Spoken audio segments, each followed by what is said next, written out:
नमामि तत् हृदयस्य प्रेरणया प्रवर्तितोऽहं बराकरूपोऽपि तस्य हरेः पदकमलं वन्दे श्रीचैतन्यदेवस्य वन्देऽहं श्रीगुरो श्रीयुत्पदकमलं श्रीगुरून् वैष्णवांश्च श्रीरूपं साग्रजातं सहगण रघुनाथान्वितं तं सजीवं साद्वैतं सावधूतं परिजन सहितं श्री कृष्ण चैतन्य देवं श्री राधा कृष्ण पादान सहगण ललिता श्री विशाखान्वितांश्च आजान लंबित भुजौ कनकावदातौ संकीर्तनैक पितरौ कमलायताक्षौ विश्वंभरौ द्विजवरौ युगधर्म पालौ वंदे जगत्प्रियकरौ करुणावतारौ श्री राधा प्राणबंधो चरण कमलयोर के शेषाद्य गम्या या साध्या प्रेम सेवा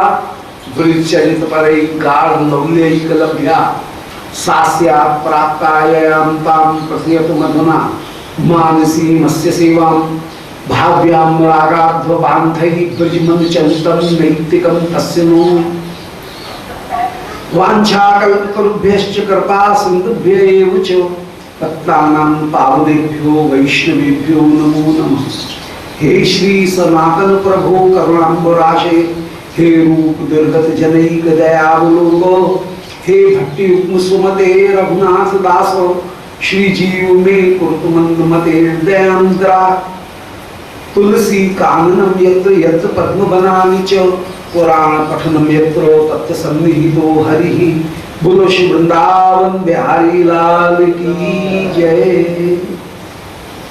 परम मंगल श्रीमद् मध्यान्ह लीला के अंतर्गत श्री कृष्ण भावनामृत में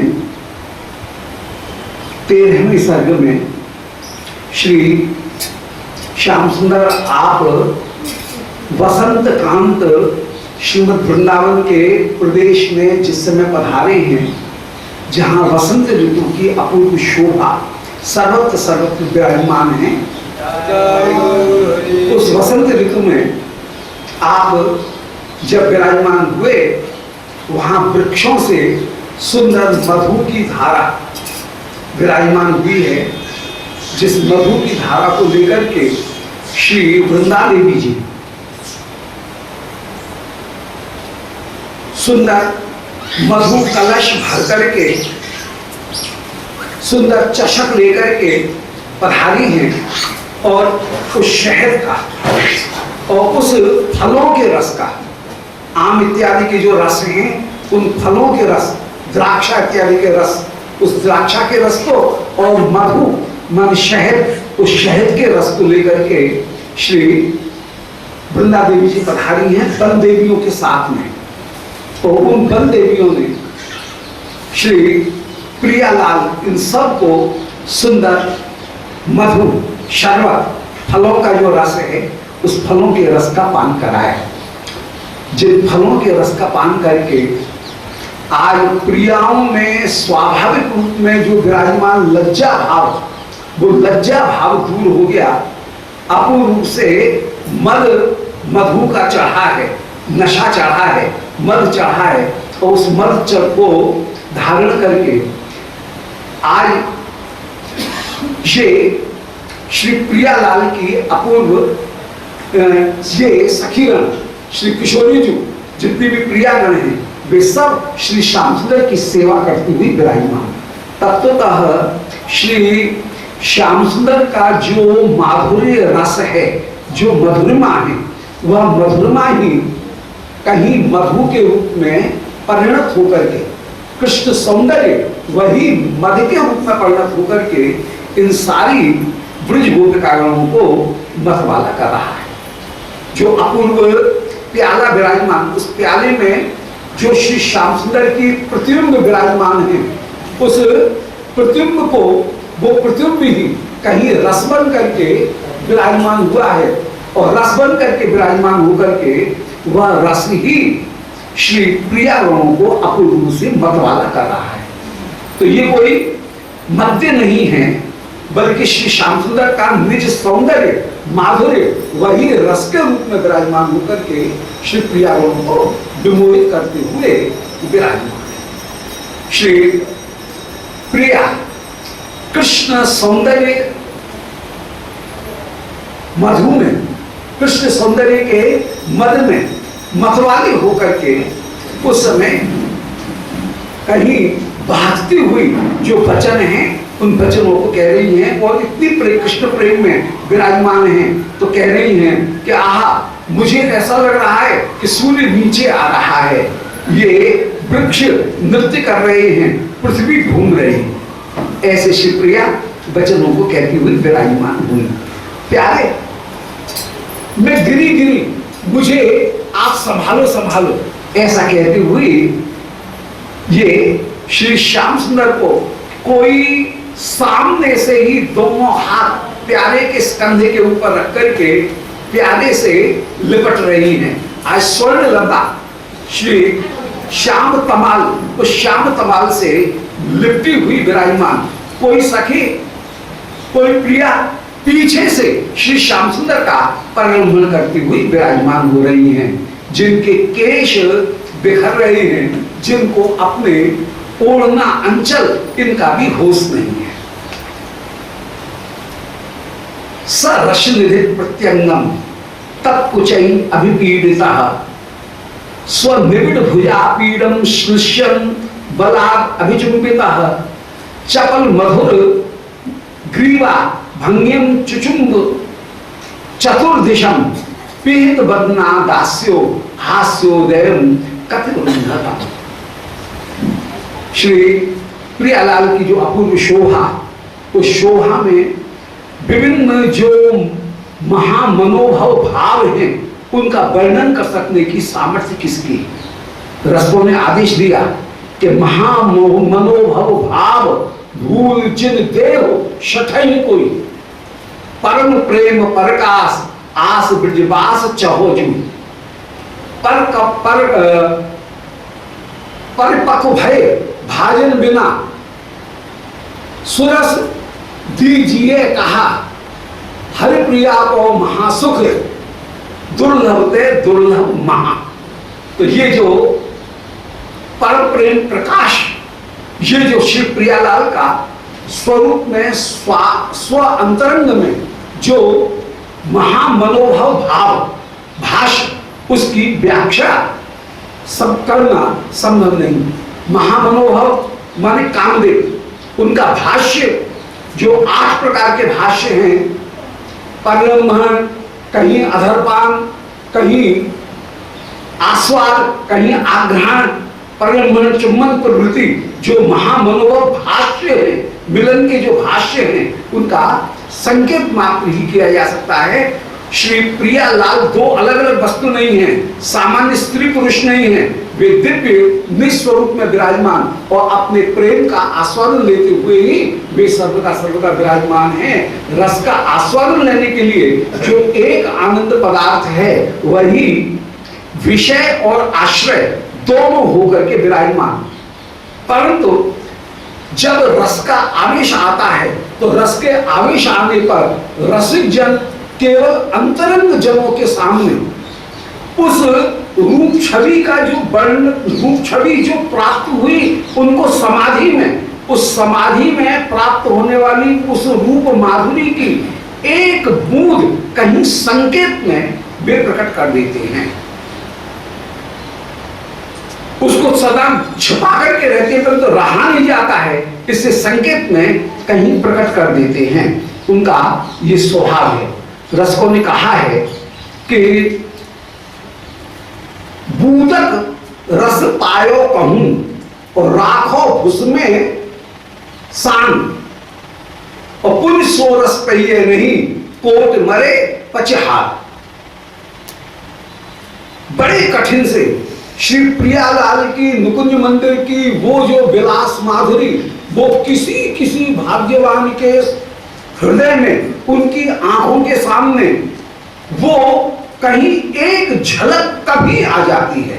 तो बूदक रस पायो कहूं और राखो उसमें डाल। जैसे किसी को बड़ा कठिन से एक अमृत की एक बूंद मिली हो और वो उस बूंद को यदि भुस में डाल दे और फिर ये विचार करे कि सर भुज में सुरक्षित कर ली है, अब जब भी जरूरत पड़ेगी उसको कूट करके और निचोड़ करके उस रस को निकालेंगे तो क्या निकल आएगा क्या?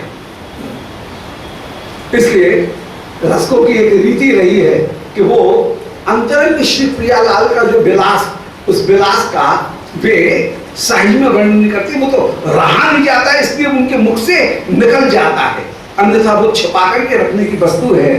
तो बूंदक रस पायो कहूं, बड़ी कठिन में एक बूंद वो रस मिला।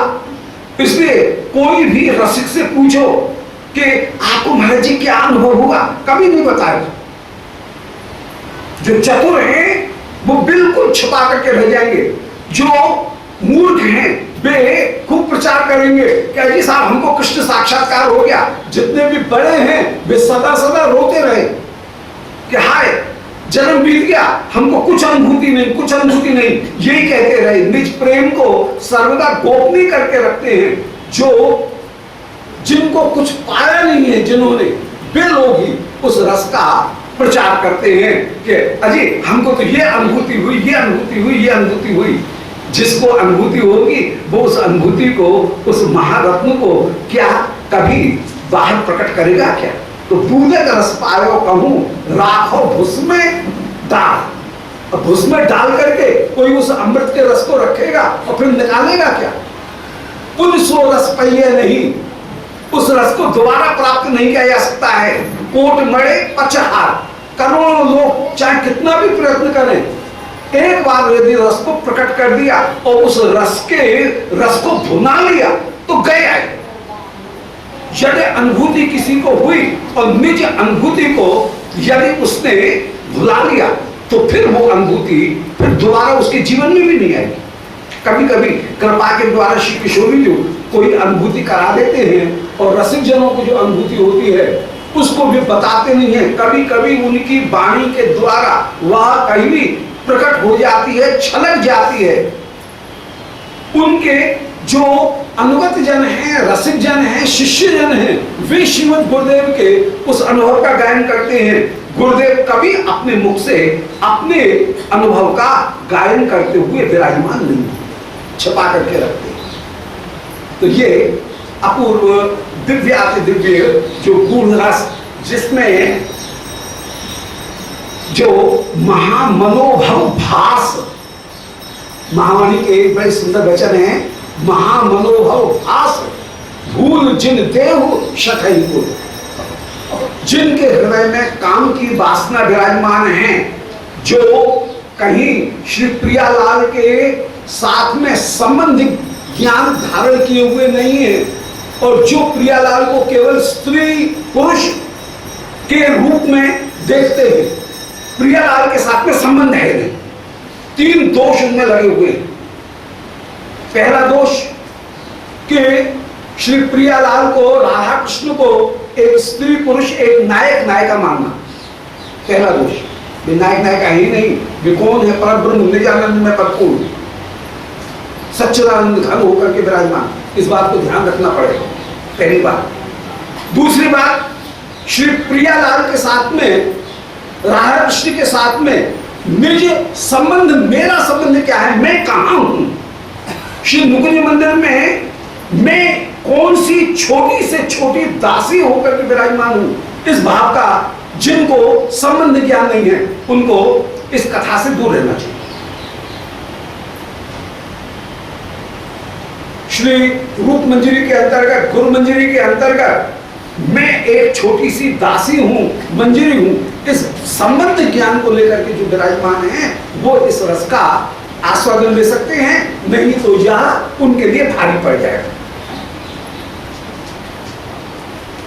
और तीसरी बात, इस कथा में, इस लीला में कहीं भी निज सुख की किसी के हृदय में अभिलाषा है ही नहीं। श्याम सुंदर परम रस प्रवीण होकर के केवल स्वामी की सेवा करना चाहते हैं। स्वामी परम रस प्रवीणा होकर के श्याम सुंदर की सेवा करना चाहती हैं। सखीगण परम रस प्रवीणा होकर के युगल की सेवा करना चाहती है। निज सुख का तो कहीं स्पर्श मात्र भी नहीं। निज सुख कामना, उसका नाम है काम। और प्रिय के सुख का विचार करना, इसका नाम ही है प्रेम। ये विशुद्ध प्रेममयी लीला है। और उस प्रेममयी लीला में श्री रसनिधि होकर के श्री श्याम सुंदर विराजमान। बहुत संक्षेप में 29 में संकेत में 29वां जो श्लोक है उसमें देख रहे हैं कि सर रसनिधि प्रत्यंगम तत्कुशई अभिपीड़िता। श्री स्वामी अपने संपूर्ण मन तन वाणी इनके द्वारा श्री श्याम सुंदर की सेवा करते हुए विराजमान और सर्वस्व समर्पित करते हुए श्री श्याम सुंदर के लिए विराजमान। जितनी भी सखीगण हैं उन्होंने अपने आप को संपूर्ण रूप से समर्पित कर रखा है श्री युगल को।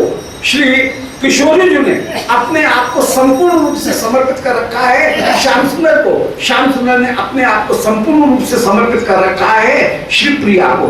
श्री श्याम सुंदर रसनिधि है और रसनिधि होते हुए श्री रसस्वरूपा श्री प्रिया उस रसनिधि के साथ में मिली हुई विराजमान है। उस समय मधुरस जो है उनका मद में विराजमान और जितनी भी हरिणी हारिणी रीणा और रीता चारों जो स्वरूप हैं उनको धारण करके, हरिणी का तात्पर्य है श्याम सुंदर को की रूप माधुरी को देकर के विमोहित होती हुई जो विराजमान है हरिणी।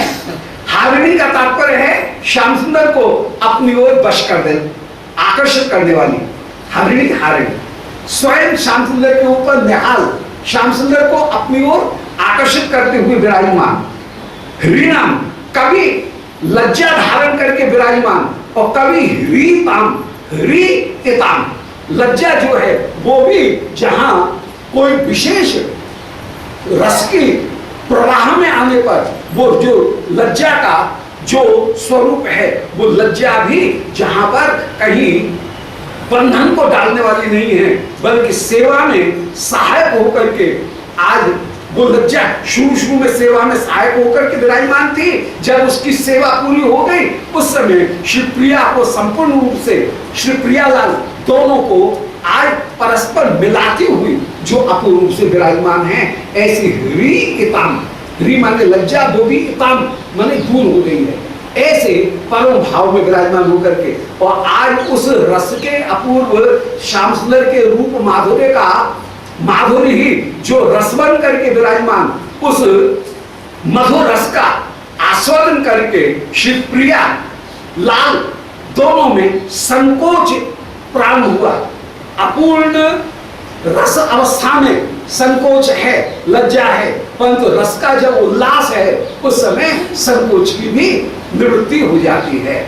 तो आज श्री प्रिया श्याम सुंदर दोनों एक तत्व होकर के विराजमान, एक ही स्वरूप होकर के विराजमान और उनका ये जो प्रेम विलास विवर्त जिसमें स्वरूप अपने जितने भी स्वरूप हैं उनको भी परिपाक को प्राप्त करके विराजमान।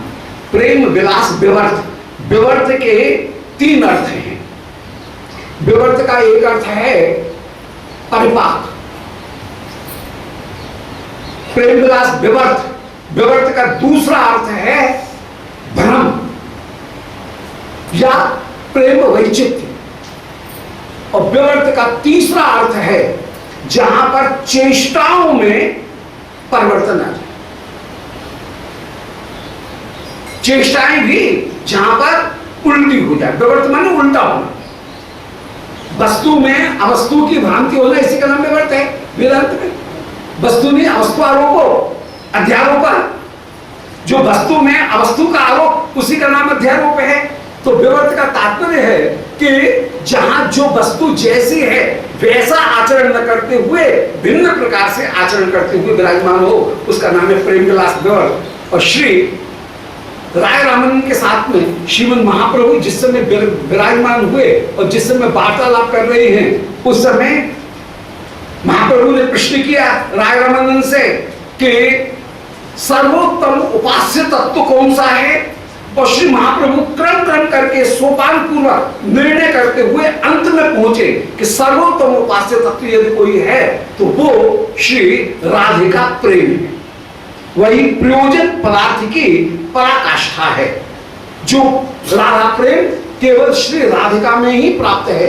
महाप्रभु ने उसके बाद में प्रश्न किया, बोले इसके आगे कोई वस्तु हो तो उसका वर्णन करो।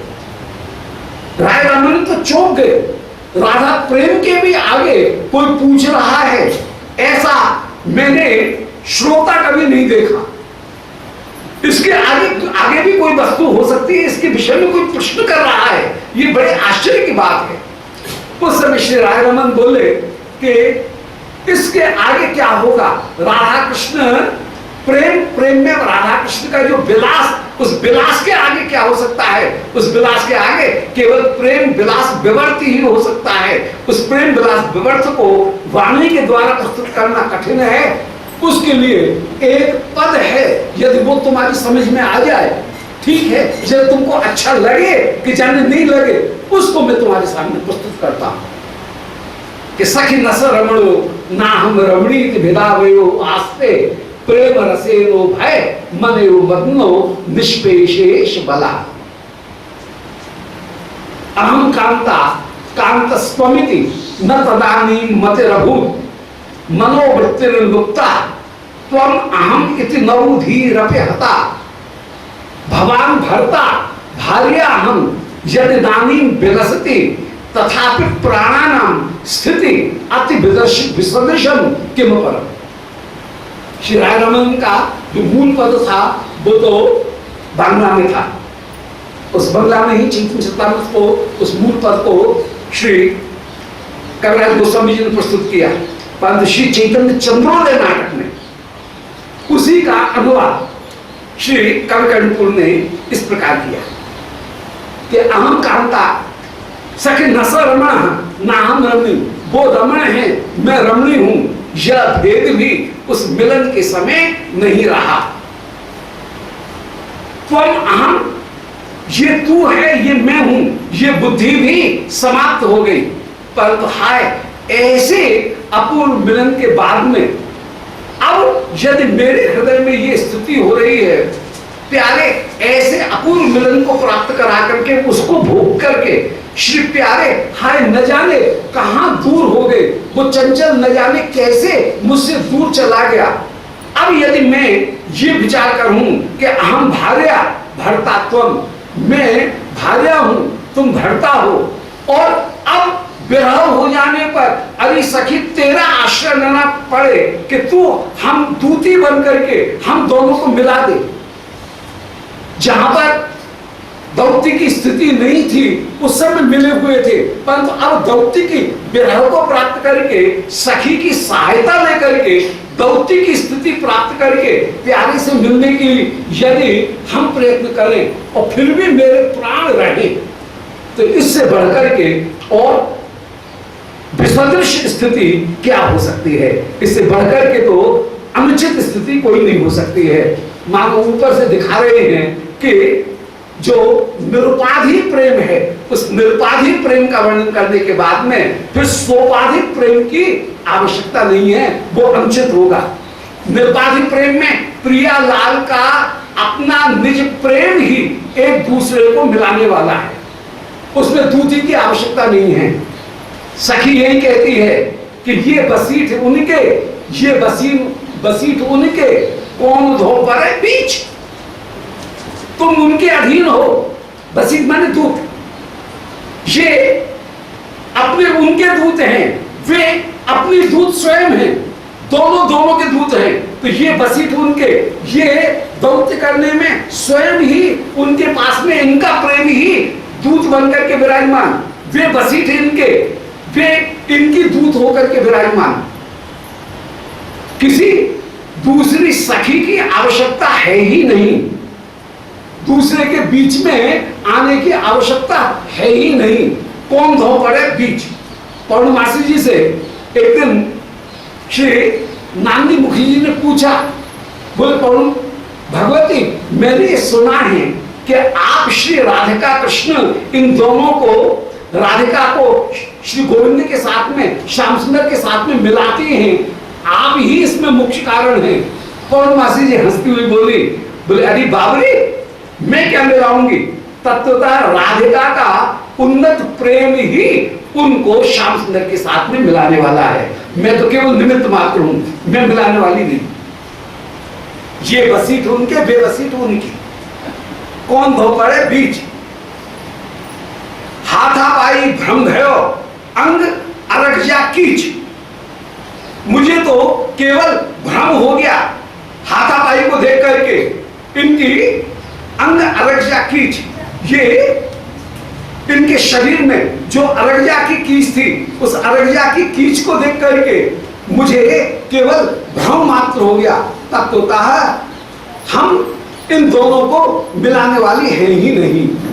ये दोनों एक होकर के ही, सही एक होकर के ही ये दोनों के दोनों विराजमान। तो हम इनको मिलाने वाली नहीं है।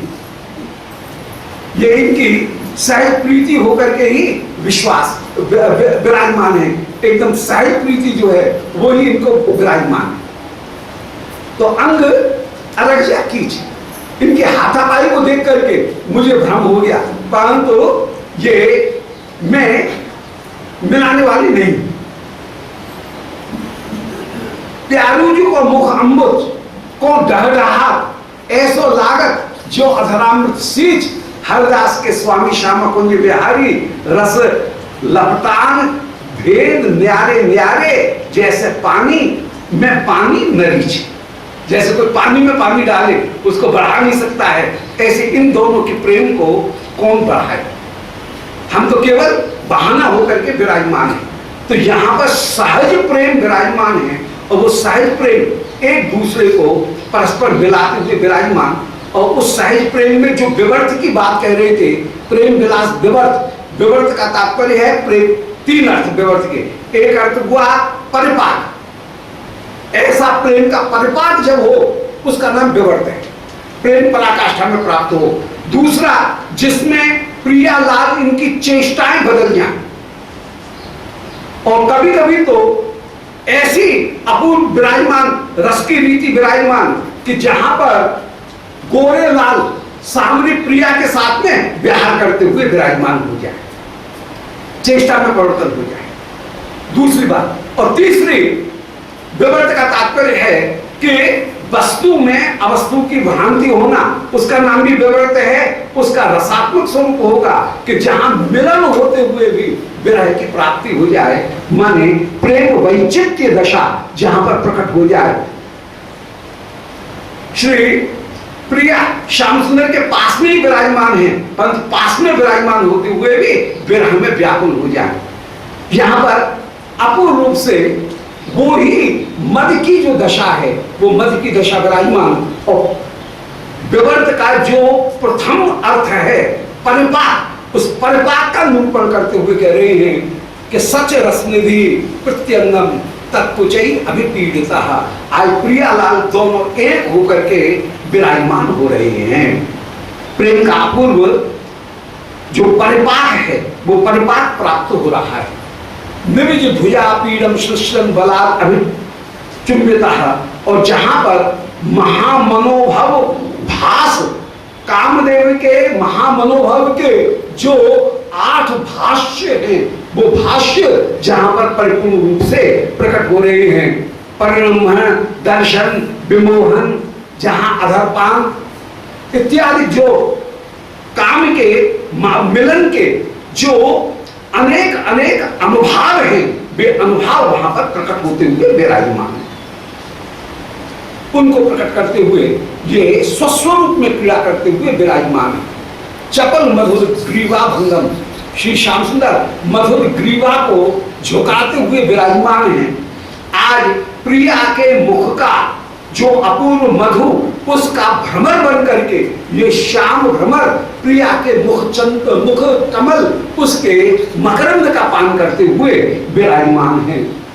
तो ये अपूर्व रूप से विराजमान चकुल मधुरा ग्रीवा भंगम चुचुम्ब चतुर्दिशम, ऐसे पीड़ित बदना दास्यो हास्योदयम कति रुन्धताम। उस समय जितने भी सखीगण हैं, वे सखीगण वे तो आनंदित हो रही हैं, परंतु जो दासीगण हैं, सखियों की दशा तो युद्धेश्वरी जैसी हो गई। परंतु दासी जो है मंजरीगण, उनको श्याम सुंदर का स्पर्श प्राप्त है नहीं। वे श्याम सुंदर तो इनको छूना चाहते हैं, परंतु ये छिटक करके अलग हो जाती हैं।